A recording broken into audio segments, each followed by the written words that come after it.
بسم اللہ الرحمن الرحیم۔ اخلاص کسے کہتے ہیں؟ جنید بغدادی کہتے تھے کہ میں نے اخلاص ایک حجام سے سیکھا۔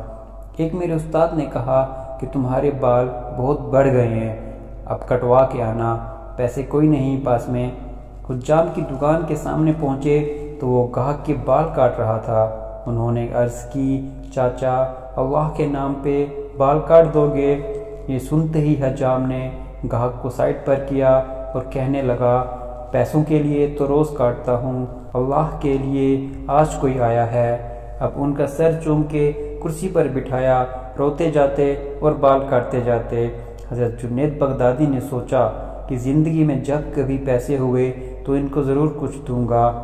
عرصہ گزر گیا، یہ بڑے صوفی بزرگ بن گئے۔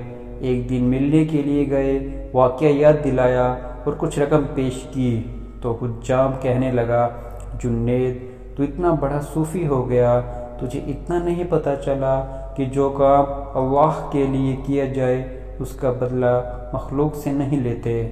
سبحان اللہ۔